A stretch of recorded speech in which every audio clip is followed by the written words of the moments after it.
Halo guys, selamat datang di Halo. channel YouTube saya Catatan Forensik dengan saya Dr. Kristina. Saat ini kita lagi ada sedikit-sedikit bincang-bincang dengan dokter ganteng kita ya dok ya. Ini adik koas yang tinggal satu langkah lagi sudah tamat menjadi dokter umum. Kita perkenalkan Dr. Joshua Brando Alexander. Say hi dok. Hai. Oke, Dokter Brando, ini kita boleh bincang-bincang dikit nih. Kebetulan kita saat ini lagi ada di ruangan koas forensik instalasi rumah sakit di instalasi forensik di rumah sakit Pringadi ya dok ya.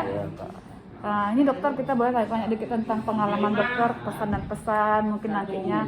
Ini dengar-dengar ini dokter Joshua Brando ini adalah stasi terakhir. Ya, ini dokter stasi ya. terakhir. Dari berapa stasi nih dok? Kalau kami totalnya itu perkenalkan diri dulu ya. Oh, Kak. boleh. Ya. Halo guys, jadi nama saya itu Joshua Brando Alexander, Istanbul 2015. Asal FK-nya itu dari Fakultas Kedokteran Universitas HKBP Nomensen. Jadi kalau tadi ditanya ini jumlah stasiunnya kami itu ada 16 stase dan ini stase terakhir saya, stase forensik. Oke, jadi dari 16 stasi ini nih terakhir forensik ya dokter ya. Yang paling berkesan, yang paling ada ceritanya yang atau momen pengalaman dokter yang paling seru nih. Gimana nih dok? Ya karena di forensik ini salah satunya juga, jadi bolehlah bercerita tentang itu. Ya. Jadi kemarin sebelum pandemi itu udah sempat masuk forensik selama 3 hari gitu. Nah disitulah belajar sama melakukan otopsi sama dokter surgeon kemarin, Supervisor kita ya, supervisor di rumah sakit Brimob. Nah itu kemarin pasiennya itu satu korbannya korbannya jenazah itu yang diotopsi ada ya? 2 jumlahnya ya periksa dalam. Yang satu jenazahnya itu matinya gara-gara tenggelam. Korban tenggelam. Ya korban tenggelam. Lalu satu lagi dua-duanya korban tenggelam gitu. Nah jadi pengalamannya di situ karena kan baunya korban tenggelam ini waduh ngeri Ya, ke badan, ke pakaian ya. ke pakaian bahkan sampai di rumah pun dicium masih bau itu juga jadi gitu. ada Jadi berkesan lah gitu ya. nah dok, itulah ya. wah sampai kayak gitu ya kesannya gitu. Mudah-mudahan ilmunya juga kayak gitu kesannya. Iya betul. Benar dokter. Memang kalau di pemeriksaan dalam atau pemeriksaan otopsi ini khusus untuk korban tenggelam memang itu biasanya rada-rada baunya itu memang dia suka melekat ke pakaian bisa berhari-hari. Tapi itu bisa menjadi pengalaman yang sangat seru ya bagi dokter Joshua Brando ya. Terus dokter selama di fase forensik rumah sakit Pringadi ini kan dok, kan banyak tuh senior kita, abang-abang kita, kakak-kakak kita, PPDS forensik ya. PPDS forensik itu adalah dokter umum yang sedang menjalankan program studi untuk melanjutkan menjadi dokter spesialis forensik. Tentunya dapat mendapat banyak bimbingan ya dokter ya selama di sini ya. Jadi kalau kami itu di sini, kalau saya itu kan selama 2 minggu offline-nya, 2 minggu online-nya, dan jumpa sama kakak abang PPDS yang baik-baik, yang sangat mau membimbing setiap hari gitu dengan topik-topik yang bimbingan yang menarik ya. Bimbingan yang menarik yang gimana ya kalau misalnya bimbingan sama kakak dan abang PPDS ini kan bukan seperti supervisor sama koas gitu.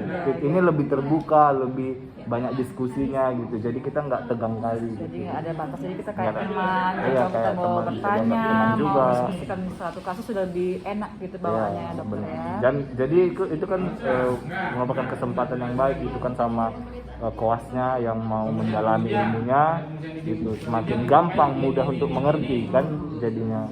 Jadi kalau seorang dokter koas itu dokter sarjana kedokteran itu menjalani stase forensik itu berapa lama dokter? Kalau untuk ini kan stase forensik itu stase kecil. Jadi stase kecil itu biasanya di beberapa fakultas itu kedokteran itu selama 4 minggu. 4 minggu ya. Di dalam 4 minggu tuh dia minggu pertama itu ada peritasnya dulu, gitu nanti ada selingi dengan bimbingan dari supervisor, baik semenjak pandemi ini bisa melalui daring ya dokter ya. Melalui daring. Kalau ada kasus-kasus di rumah sakit Bayangkara, rumah sakit Pringadi, kadang-kadang adik-adik PDS ini, adik-adik kelas ini kita ikutkan saya ikutkan untuk mendampingi kita sedang melakukan pemeriksaan dalam atau pemeriksaan luar.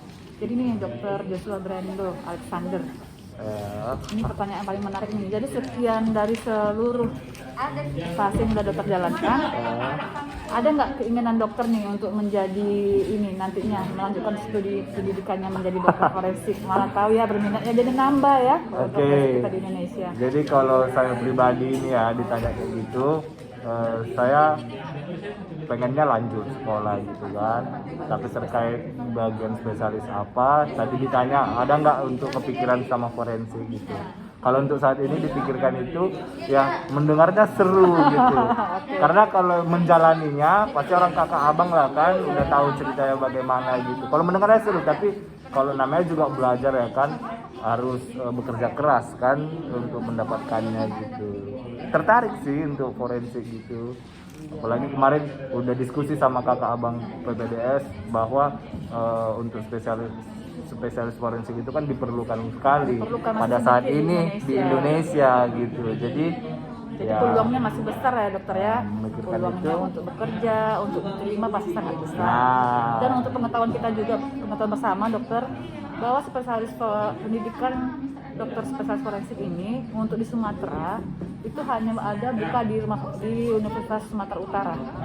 Nah, sisanya itu di luar Sumatera, ada di Surabaya, ada di Jakarta gitu ya dokter ya, nanti kota-kota besar lainnya. Jadi sangat besar peluangnya kalau ada teman-teman atau adik-adik koas yang saat ini berminat untuk nantinya setelah tamat menjadi dokter spesialis forensik. Kalau untuk Sumatera Utara kita adanya di Usul gitu dokter ya. Jadi apalagi dok yang kira-kira dari semua materi bimbingan yang selama dokter terima 4 minggu ini dari para senior atau PPDS, materi apa yang bagi dokter yang sangat menarik? Kalau ada beberapa materi, nah yang pertama itu tentang masalah pasal-pasal gitu. Kemarin waktu di perkuliahan sudah dapat juga, tapi diulang lagi kembali diperdalam gitu kan.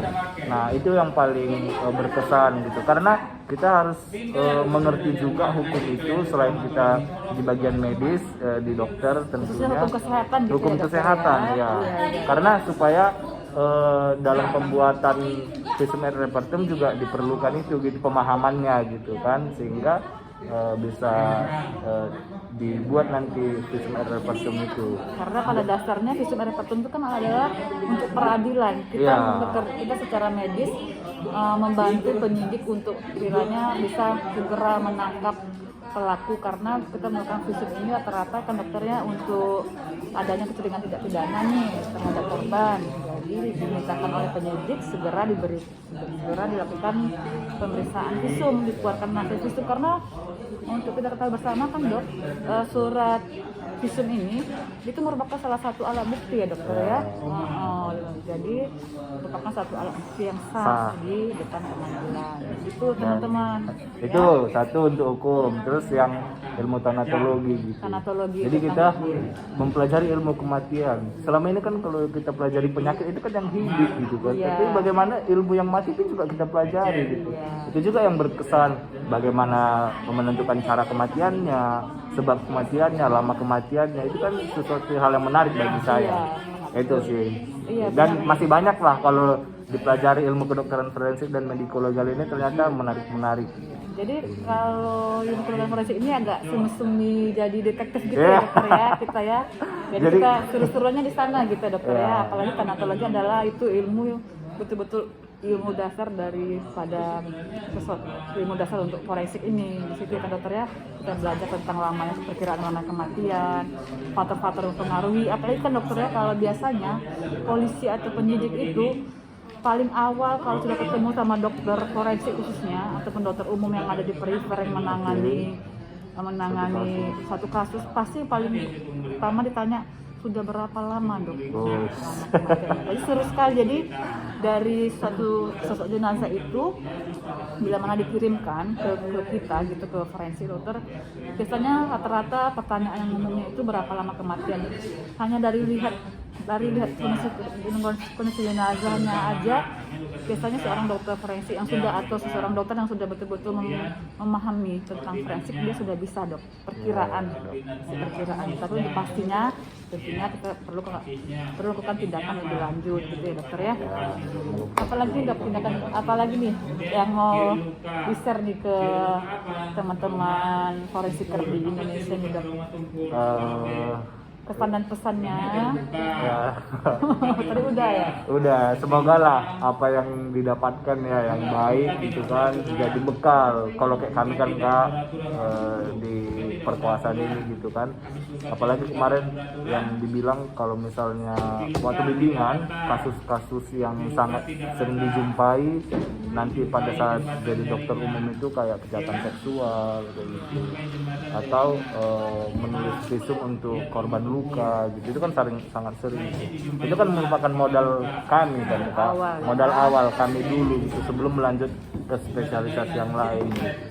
Ya, betul Itu sih harapannya Kak. Semoga ilmu yang kami dapat ini ya berdampak baik sama kami dan kami terus.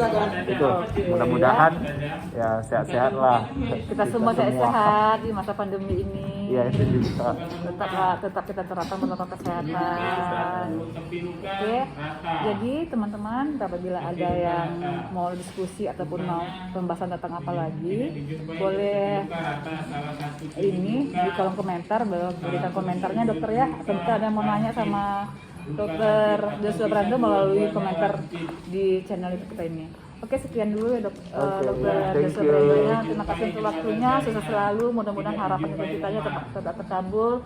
Sehat selalu kita semua. Oke, bye bye, sampai jumpa. Salam positif ya Dok. Oke.